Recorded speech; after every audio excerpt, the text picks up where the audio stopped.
masama rin po ba sa inyong manigarilyo?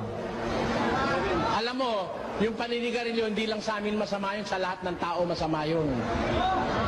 Ewan ko lang sa unggoy, pero sa tao masama yun, sabi ng mga... Saan po sa Biblia ang sigarilyo? Alin?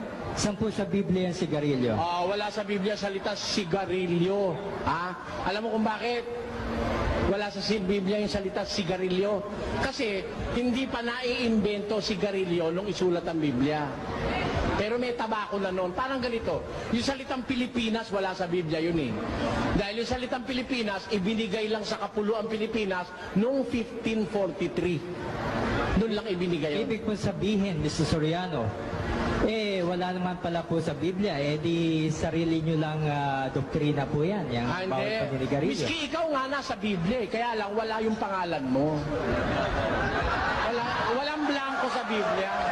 Pero ikaw nasa Biblia ka, Mateo 24:24, maraming lilitaw bula ang propeta, kasama ka ron.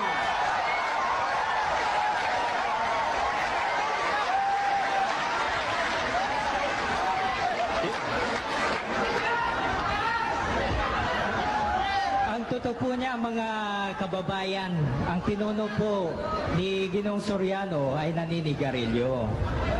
Yung pinuno niya, yung pinuno niya. Maninirang puri ka pa. Ano, 16 na taon na akong tumigil sa sigarilyo tapos pinaninira mo pa sa akin. At yung... alam mo, nung araw, nagsusugal din ako, no? Nagna-nightclub din ako nung araw, ano? Kailangan pa ba akong siraan sa tao? Pero, nung makilala ko yung aral ni Kristo, tinigilan ko. Ewan ko kung ikaw, nagbabanal-banalang ka.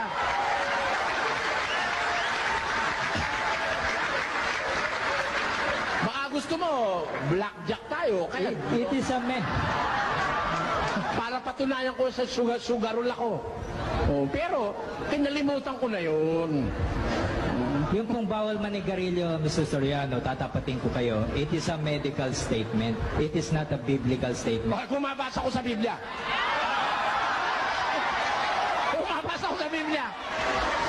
Basahin niyo yung salitang sigarilyo. Talo na ako, Mr. Soriano. Ay, tinan mo. Piloso po ka palang kangkong eh. Basahin niyo, Mr. Soriano. Yung salitang sigarilyo. Babasahin ko. Ako ang bahala. Wala kang pakialam, ako babasa. Babasahin ko. Bawal yan. Sabihin mo medical term. Nasa Biblia yan. Dahil kung medical term lang yan, di ako titigil dyan. Masarap yata. Basahin niyo, Mr. Soriano. Babasahin ko. Babasahin ko. Sige. Pag nabasa ko, tatanggapin mo. Talo ka na. Talo ko, Mr. Soriano. Talo ka na. Sige ha. Moderator, saksi kayo ha. Pag nabasa ko na masama ang sigarilyo, talo na siya ha. Tapos na diskusyon. Eto ha.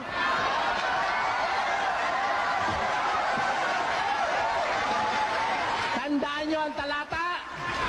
Galacia 9. Patuloy. Eto po, basa. At hayag ang gawa ng laman sa makatwid ay ang mga ito.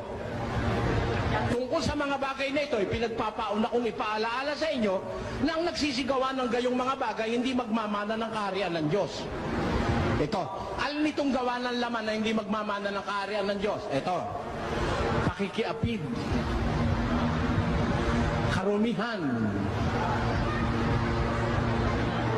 Sino ba ang sigarilyo? Nakakapagparumi o nakakapagpalinis? Basahin niyo yung sigarilyo, Teka Mr. muna! Soriano.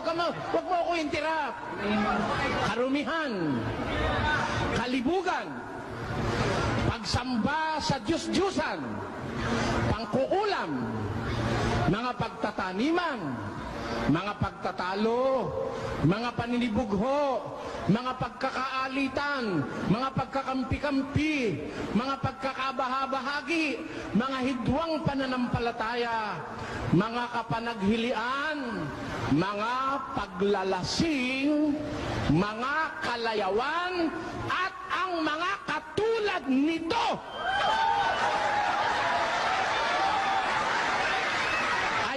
Ipinagpapaunang ipaalala sa inyo, ang nagsisigawan ng gayong mga bagay, hindi magmamana ng kaharian ng Diyos. Masama o ba o hindi?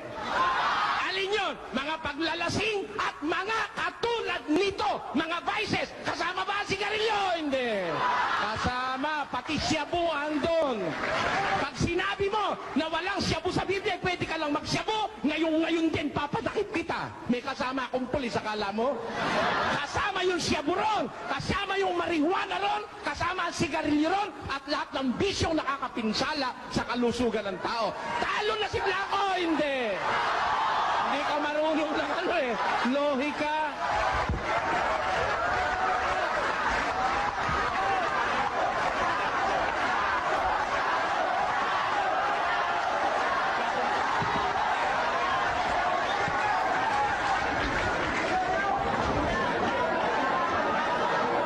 Paninigarilyo, panalo na si Mr. Soriano. Wala po yung sigarilyo doon, Mr. Soriano. Wala po. Nandun. Wala ho ba, Mr. Moderator, yung sigarilyo sa binasa ko? Andon. Kasama po sa bagay na marumi yun eh.